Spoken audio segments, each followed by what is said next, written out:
ওকে, তো নানস্টার ইকুয়েশনে আমরা যেটা বলতেছিলাম এটা হচ্ছে আমাদের এর আগে কোষ বিভাবে যেটা সূত্র ছিল এটা ছিল ই সেল, বা এটাকে যদি প্রশ্ন যদি ইএমএফ ও যদি জিজ্ঞেস করে তাহলে সেম জিনিস।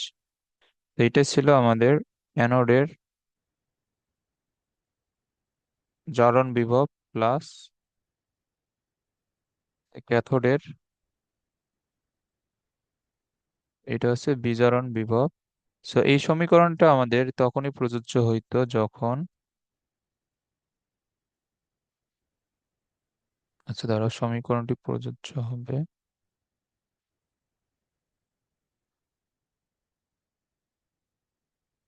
এইখানে সমীকরণটি প্রযোজ্য হবে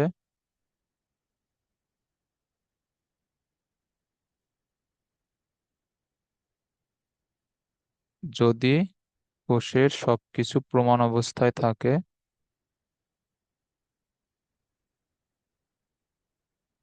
ওকে, এখন কোষের সবকিছু প্রমাণ অবস্থায়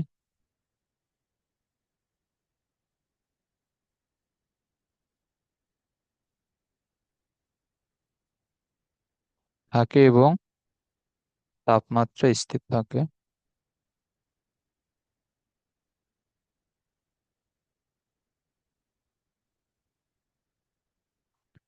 ওকে, সো এখন এইখানে এই যে তোমার প্রমাণ অবস্থায় এইটার মিনিং হচ্ছে যে মোল সংখ্যা, তারপরে ঘনমাত্রা, এইসব জানা থাকবে আর কি। সো এই প্রমাণ দ্রবণ এটা বলতে কি বোঝায়, এটা আমরা পরিমাণগত রসায়নে শিখছিলাম যে যে দ্রবণের ঘনমাত্রা আমাদের আগে থেকেই জানা থাকবে, যেমন 1 মোলার, 2 মোলার, অথবা সেন্টিমোলার, অথবা ডেসিমোলার এইসব। ওকে, এখন কিন্তু আমাদের সবসময় যে এগুলো স্থির থাকবে তা না। যেমন আমাদের অনেক সময় হচ্ছে যে দ্রবণের ঘনমাত্রা এবং অথবা তাপমাত্রার পরিবর্তন হইতে পারে। এখন ঘনমাত্রা অথবা তাপমাত্রার এই পরিবর্তনের যদি হয় সেই ক্ষেত্রে কিন্তু কোষ বিভবও স্থির থাকে না। ওকে, এখন কোষ বিভব যদি স্থির না থাকে সেই ক্ষেত্রে আমাদের কোষ বিভব এখানে কিভাবে চেঞ্জ হবে এর একটা আমাদের সূত্র আছে।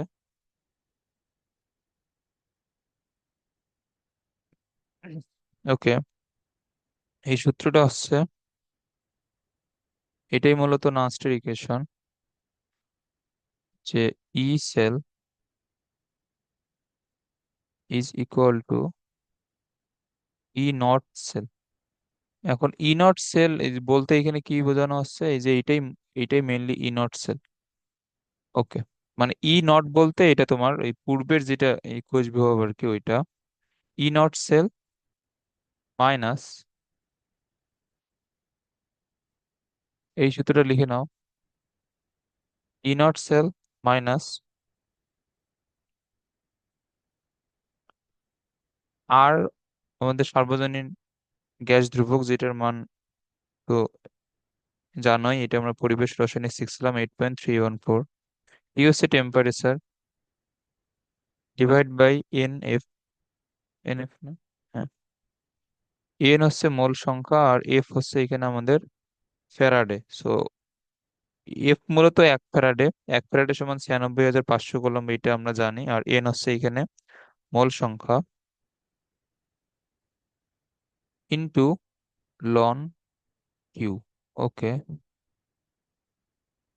এখন লন কিউ দ্বারা এখানে আবার কি বোঝায়, এটা আছে E naught cell minus R T divide by N F লন কিউ দ্বারা এইখানে বোঝায় হচ্ছে যে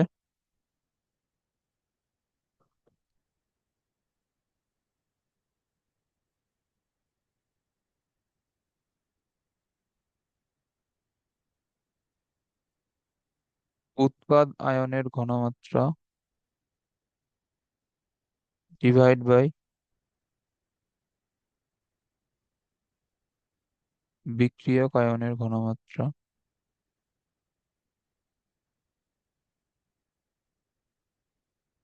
ওকে, সূত্রটা লিখে নাও, এটা ম্যাথ করার সময় আমাদের ক্লিয়ার হবে, সমস্যা নেই।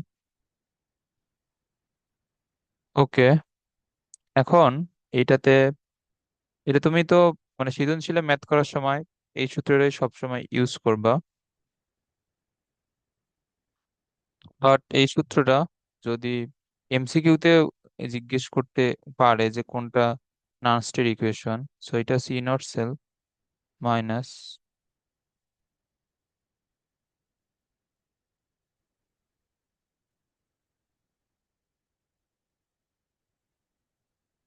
আর T divide by N F. এখন তুমি যদি লনের জায়গায় যদি লগ দাও,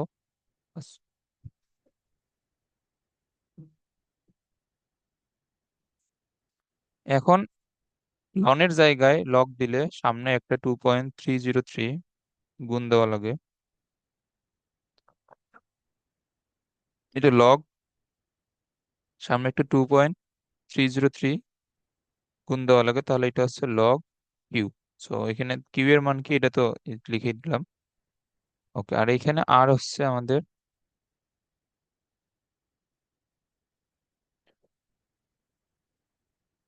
8.314, এটার একক হচ্ছে জুল পার কেলভিন পার মোল, আর টি হচ্ছে এখানে তাপমাত্রা, আর এন হচ্ছে মোল সংখ্যা,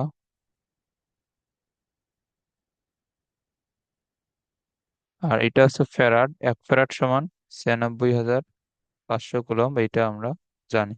ওকে, সো এটাই মেইনলি হচ্ছে নাস্টের ইকুয়েশন। সো এখন নাস্টের ইকুয়েশনের আমাদের ব্যবহারগুলো কোথায় কোথায়, এটাই আমরা দেখবো এখন।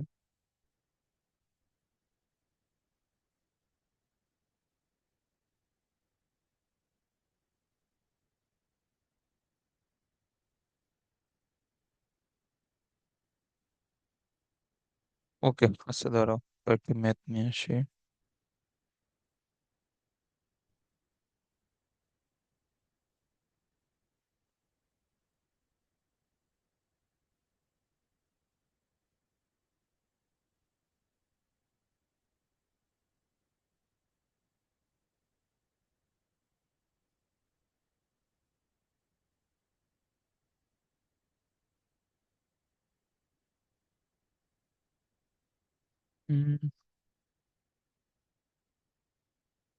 এটার ম্যাথ কই আছে?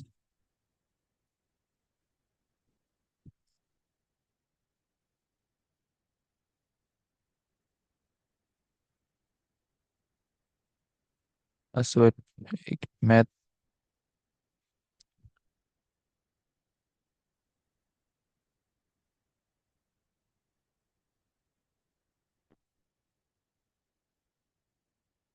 ওকে,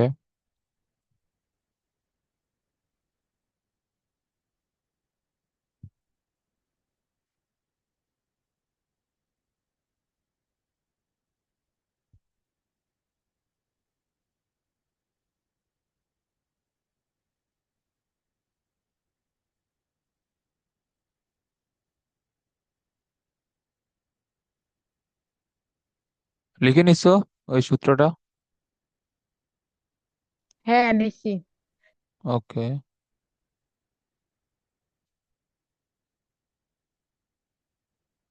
এখন এইখানে খেয়াল করো, এইখানে আমাদের আছে নিকেল আর একটা আছে সিলভার।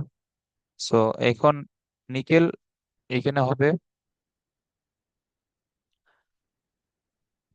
ওকে, এখন তোমার নিকেল এবং সিলভারের মধ্যে কোনটা অ্যানোড হবে, কোনটা এখানে ক্যাথোড হবে, এটা মানে তোমার যদি এই যে সক্রিয়তা সিরিজ মনে নাও থাকে, তাহলেও এটা এইখান থেকে বোঝা যায়।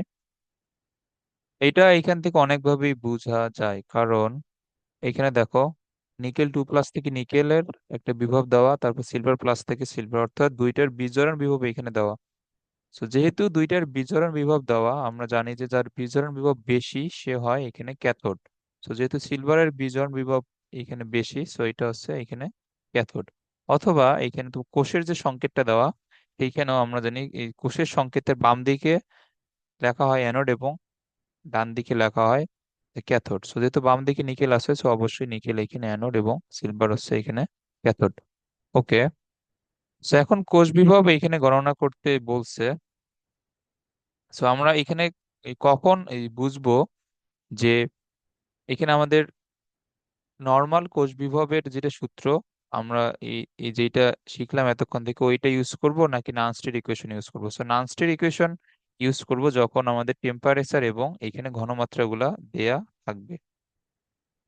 এই সেই ক্ষেত্রে আমরা এখানে নানস্টেড ইকুয়েশন ইউজ করব।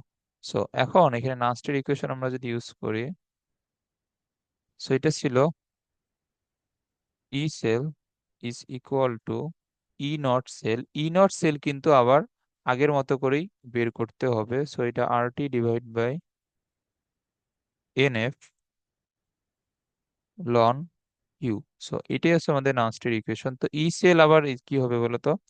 ই সেল তো অ্যানোডের জারণ বিভব, সরি ই নট সেল, আর এটা হচ্ছে আমাদের ক্যাথোডের বিজারণ বিভব। সো এটা হচ্ছে আমাদের ই সেলের মান, মাইনাস আর এর মান এখানে কত, 8.314, ইন্টু টি হচ্ছে 25 ডিগ্রি সেলসিয়াস, এটাকে অবশ্যই কেলভিনে লিখতে হবে। 298 কেলভিন হবে 273 যোগ করলে।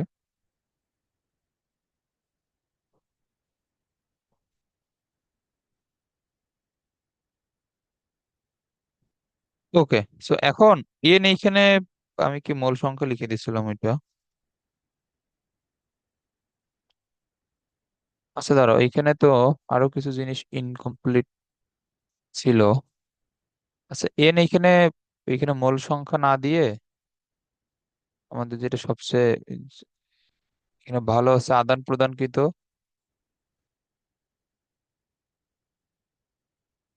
এটা লেখো কোষ বিক্রিয়ায় এটা ব্যবহৃত ইলেকট্রন।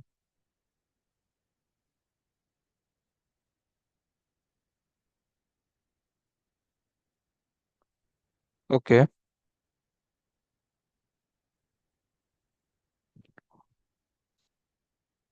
এখন একটা জিনিস এইখানে আছে, এখানে আরো একটা জিনিস তো লিখে দেওয়া হয়নি। ওকে। এখন এই ধরো যে আমাদের কোষ বিক্রিয়াটা হচ্ছে যে এইরকম,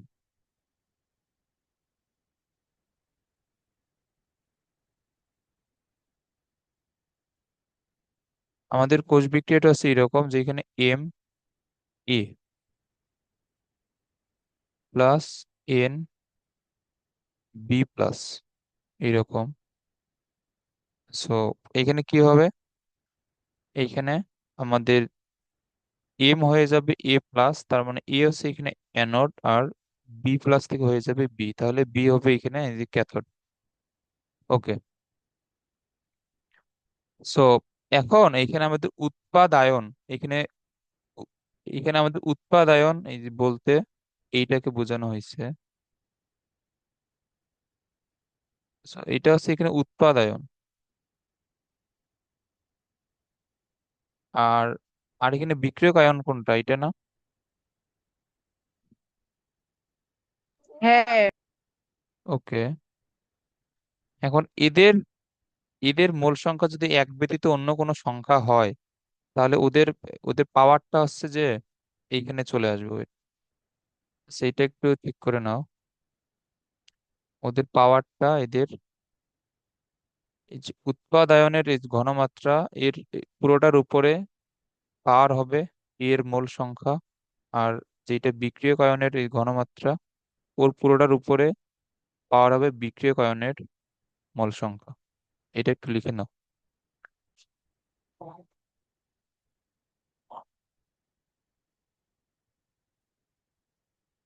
আর যদি তোমার দুইটাই যদি আহ একমল একমল করে হয়, তাহলে তো এখানে কিছু লেখার আর প্রয়োজন নাই।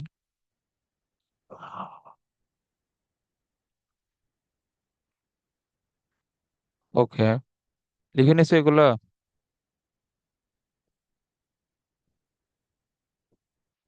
হ্যাঁ। ওকে। এখন এখানে তাহলে আমাদের এন এর মান বের করার জন্য তাহলে আমাদের কোষ বিক্রিয়াটা লিখতে হবে। সো কোষ বিক্রিয়া লেখো।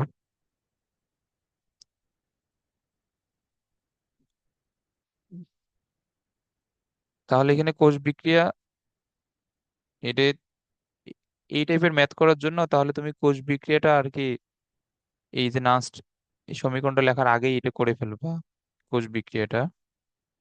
সো এখানে কোষ বিক্রিয়াটা হবে এখানে নিকেল যেহেতু অ্যানোড, সো আমরা নিকেলের ক্ষেত্রে অ্যানোডের বিক্রিয়াটা লিখবো। সো অ্যানোড রিয়াকশন হবে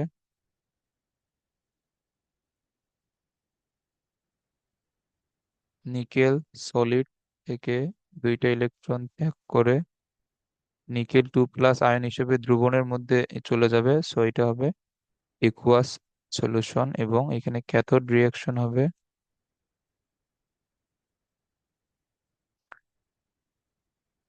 সিলভার প্লাস, এখানে 2 দিব সমতা করার জন্য, দুইটা ইলেকট্রন গ্রহণ করে দুইটা সিলভার পরমাণু তৈরি করবে। তাহলে এখানে এন এখানে কত এখানে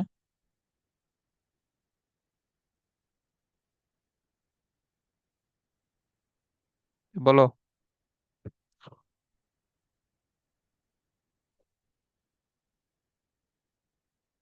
এন কি ছিল? এন তো ছিল বিক্রিয়কের মূল সংখ্যা। না না, একটু আগে না লিখে দিলাম এটা ঠিক করে।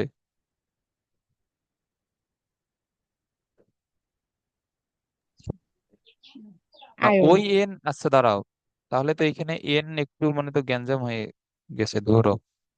আচ্ছা এই যে এই এন আর এই এন কিন্তু সেম না। আচ্ছা দাঁড়াও, আমি এটা এই চেঞ্জ করে দিচ্ছি wait। না হলে এটা তো বিশাল বড় এখানে গ্যাঞ্জাম লাগবে। এই এন আর এই এন সেম না, সেম না, ওয়েট ওয়েট। হম এখানে এই যে এই জায়গায় আমাদের কোষ বিক্রিয়া এখানে এন না দিয়ে এখানে কি দেওয়া যায়? আচ্ছা এটা এক্স ওয়াই দাও।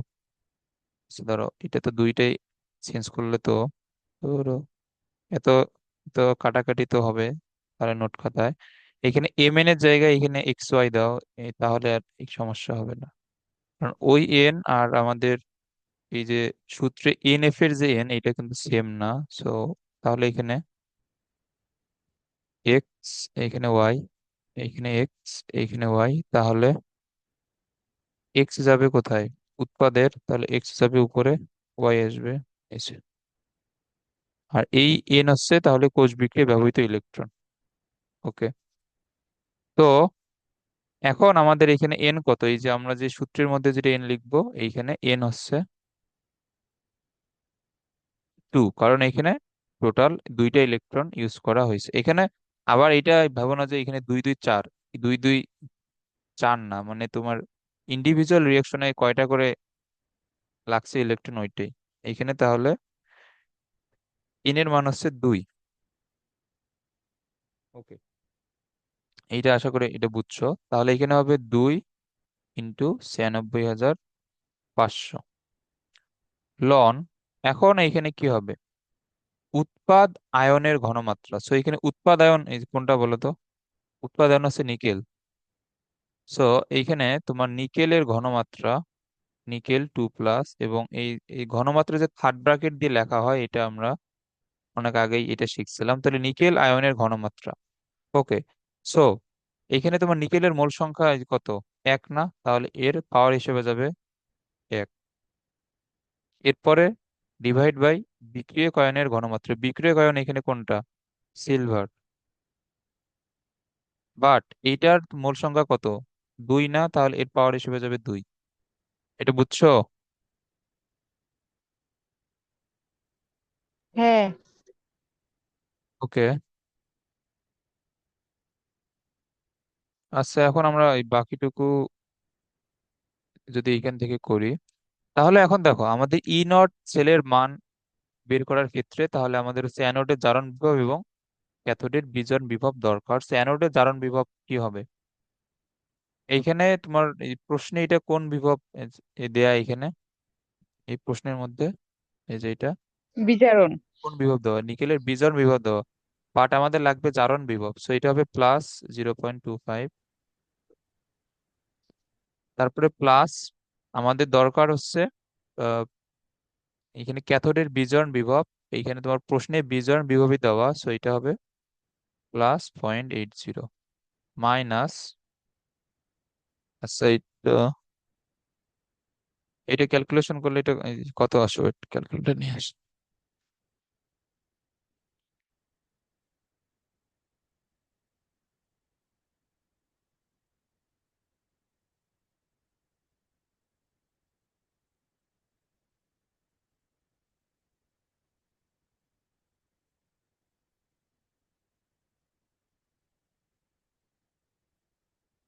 এটা আসবে কত, 8.314।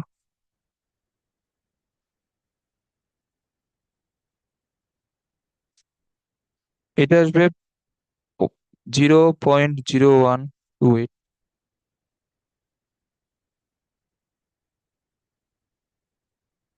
লন।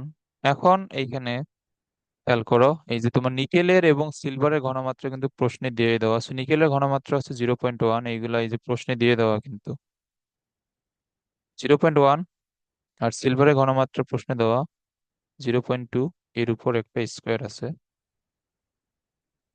ওকে, সো এই তোমার এইখানে E0 সেলের মান হবে 0.25 প্লাস 0.80, মানে এটা হচ্ছে 1.05।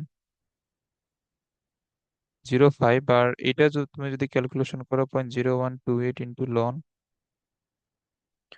0.1, 0.2 এর উপর স্কোয়ার, এটা আসবে 0.0117।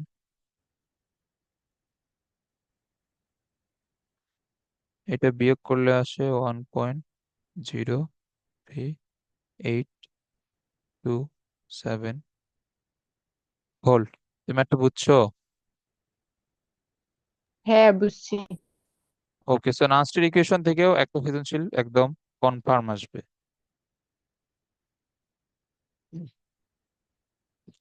তো এই চ্যাপ্টার থেকে তোমার ম্যাথ আসার এই তো টপিক হচ্ছে এখানে মেইনলি 3 থেকে 4টা। একটা হচ্ছে পাত্রের মধ্যে সংরক্ষণ করা যাবে কিনা, তারপর বিক্রিয়া স্বতঃস্ফূর্তভাবে ঘটবে কিনা, এই দুইটা তো একই টাইপের মধ্যে পড়ে। আর এমনিতে কোষ বিভব নির্ণয় করতে হয়তো বলবে, আর একটা হচ্ছে এই যে নাস্টের ইকুয়েশন।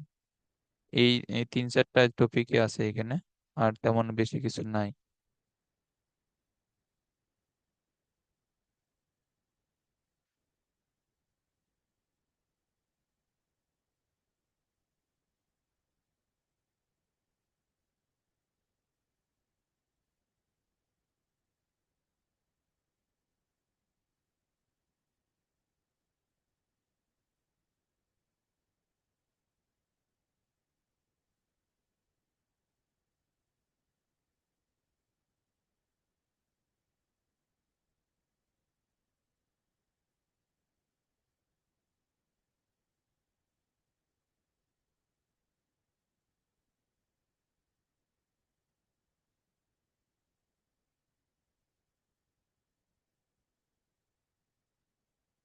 এখন এটা এটা খেয়াল করো,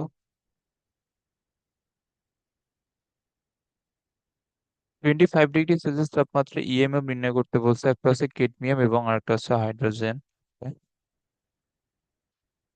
সো আমাদের এখানে শুরুতে যেহেতু E0 সেলের মানটা লাগবে, সো এটা আমরা আগে বের করে নেই। সো E0 সেল হচ্ছে যে অ্যানোডের চালন বিভব প্লাস এইখানে ক্যাথোডের বিচরণ বিভব। সো E0 এই সেলের মান তুমি আগে এটা বের করে রাখতে পারো, বা আগের ম্যাথে আমরা যেমন এটা মেইন সূত্রের মধ্যে এটা বের করছিলাম, ওইটা করতে পারো, কোনো সমস্যা নাই। সো এখন এইখানে আমাদের অ্যানোড হচ্ছে ক্যাডমিয়াম, সো এইটার আমাদের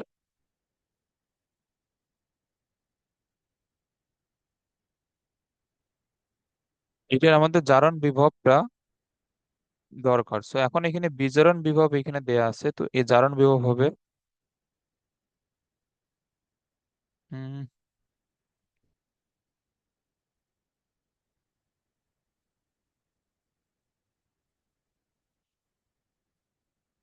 জারণ বিভব প্লাস,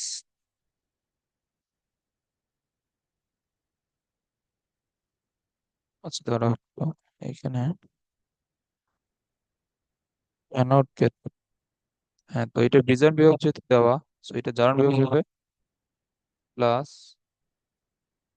0.402 এত ভোল্ট। আর এইখানে আমাদের ক্যাথোডেরটা দেয়া নাই, বাট এটা একটু মুখস্থ রাখতে হবে যে তোমার হাইড্রোজেন তড়িৎদ্বারের জারণ অথবা বিজারণ দুইটা বিভবই হচ্ছে 0।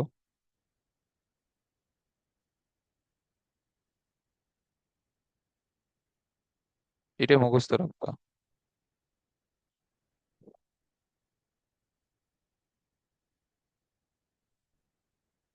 যে হাইড্রোজেন এতে তড়িৎদ্বারের ক্ষেত্রে জারণ বিভব অথবা বিজন বিভব দুইটাই হচ্ছে 0। সো তাহলে এটা হচ্ছে 0।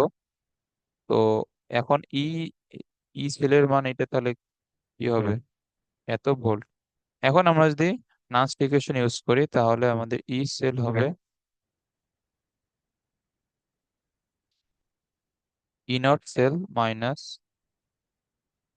আর T divide by N F লন কিউ। ওকে, সো এখন এখানে এন এর মান বের করার জন্য আমাদের তো কোষ বিক্রিয়া লিখতে হবে।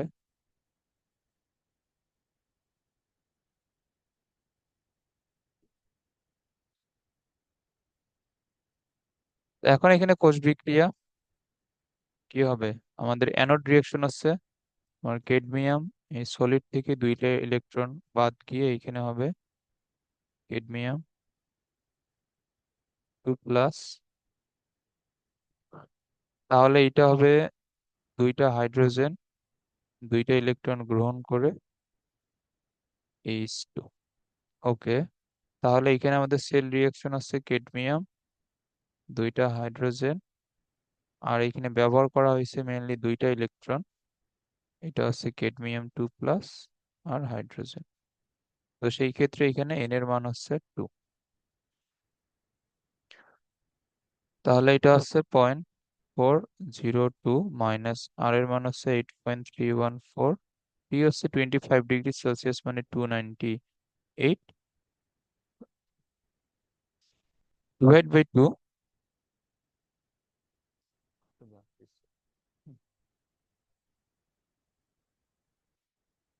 এটা হচ্ছে 96,500 লন। ইউ হচ্ছে এখন এখানে আমাদের উৎপাদ আয়নের ঘনমাত্রা।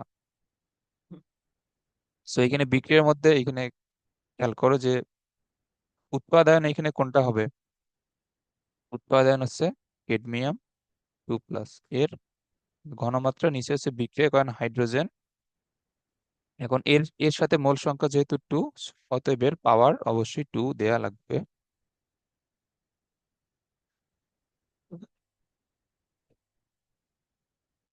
ওকে, এখন এখন তুমি যদি এখানে মান বসাও, এর মানগুলো তো এখানে দেয়া আছে। একটা হচ্ছে 0.02, আর তোমার হাইড্রোজেনের ক্ষেত্রে দেয়া কত? 0.2, তার উপর হবে স্কোয়ার। এখন যদি এখানে একবারে আমরা ক্যালকুলেশন করি,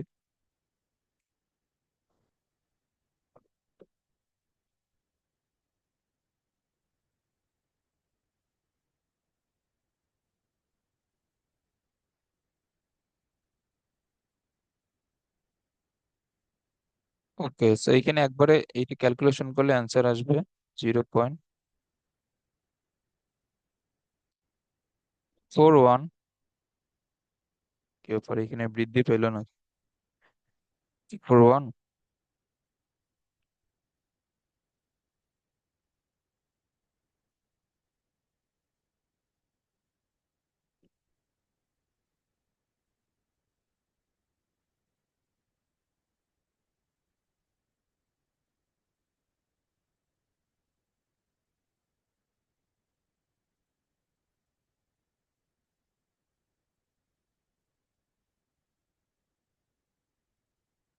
এটা কত আসে? 4108। আচ্ছা দাঁড়াও, এইখানে তো আরেকটা জিনিস আছে। এই যে এইটা যদি তোমার চাপ যদি এখানে দেয়া থাকে, চাপ যদি এখানে দেয়া থাকে তাহলে এটা এখানে গুণ দেওয়া লাগে, বাট এটা আমাদের নর্মালি মেইন সূত্রের মধ্যে আসে না। এটা এটা ম্যাথ করার ক্ষেত্রে এটা একটু অবশ্যই মাথায় রাখতে হবে।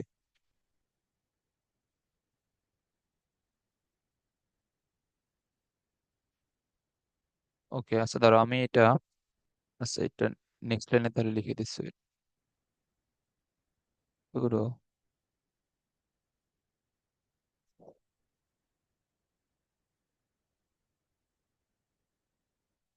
এখানে তাহলে লন কিউ এর জায়গায় এইখানে অবশ্যই যেটা চাপ আছে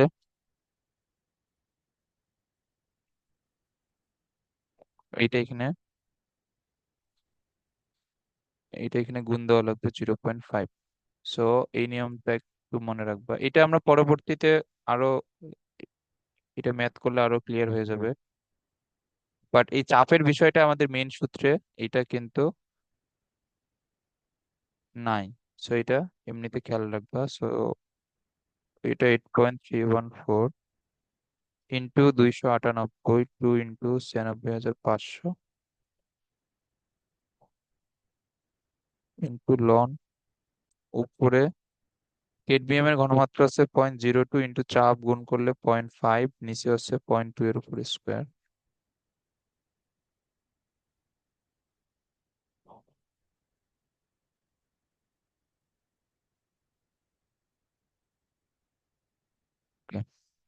তারপরে এইটা তাহলে এই পুরো এখানে ক্যালকুলেশনটা আসে 0.017796 এরকম।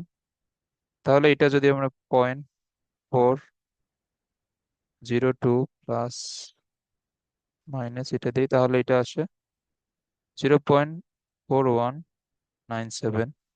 এটাই তো আসে, ওকে। সো এত ভুল, এটা বুঝছো? আর এখানে তাপের বিষয়টা অবশ্যই মনে রাখবো।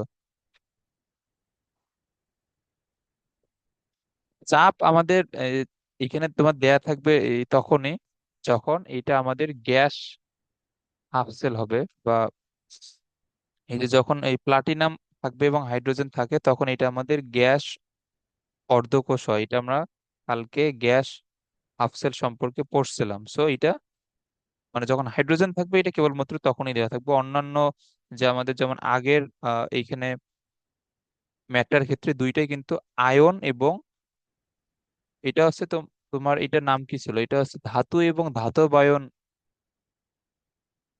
নাম ছিল মেবি। সো এই টাইপের যেগুলো হাফসেল থাকবে সেই ক্ষেত্রে কোনো চাপ টাপ এখানে দেওয়া থাকবে না। শুধুমাত্র যখন যখন হাইড্রোজেন থাকবে এবং গ্যাস অর্ধকোষ যদি থাকে এই তখনই কেবলমাত্র চাপটা দেয়া থাকে, এবং চাপটা এখানে দেয়া থাকলে এটা জাস্ট গুণ করে দিবা, শেষ। এটা বুঝছো? হ্যাঁ, বুঝছি। ওকে। তো নান্সটের যে সমীকরণের ম্যাথ এগুলো আছে যে আমাদের ওই বইতে আছে, এই হাজারি স্যারের বইতে, ওইখান থেকে প্র্যাকটিস করবা। আমরা এই কালকে নান্সটের এই সমীকরণের উপর আরো কয়েকটা ম্যাথ তুলে এই সৃজনশীল প্র্যাকটিস করে পরবর্তী টপিকে যাবো এখন। ওকে, আচ্ছা। ঠিক আছে।